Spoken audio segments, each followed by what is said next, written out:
احلى تخزين في الوقت ده في الاول، لانها ما بتبقاش دخل فيها دوده ولا اي حشرات.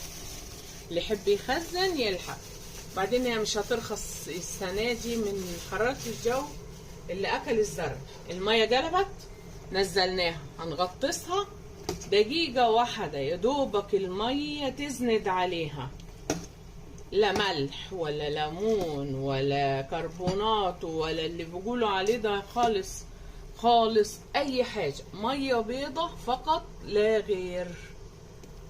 اهي يعني الميه مش هتغلي عليها، يا دوبك تزند عليها. هي كانت بتقلب بس انت لما اول ما حطيتي فيها الباميه هديت. اول ما بننزل فيها الباميه بتهدى على طول، مش بنخليها تنسلق. ومش بغسلها على فكره، عشان اللي يقولك اخي وياعي والكلام ده، بتمزلق لانها بتمزلج واكتر زي الجلجاس كده. قلبيها كويس. الميه كويس، ميه بيضه، والميه كانت مغليه. بننزلها اقل من 5 دقايق، ما بتقلبش عليها. لو قلبت عليها انهارت.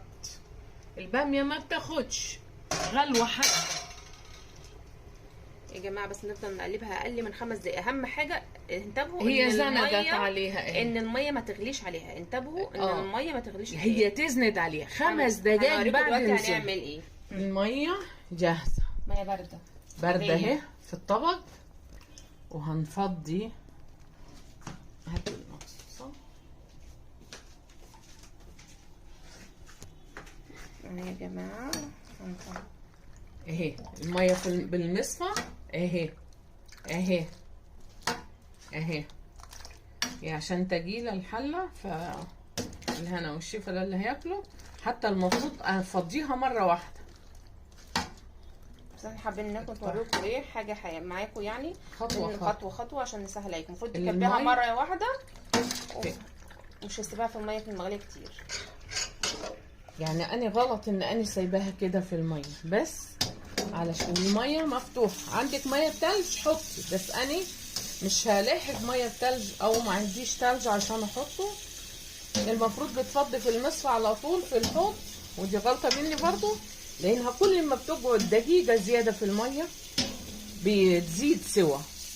ده انا فاتحه عليها الميه لغايه ما تبرد. عندك تلج حطي في الميه عشان توقفي السوا بتاعها.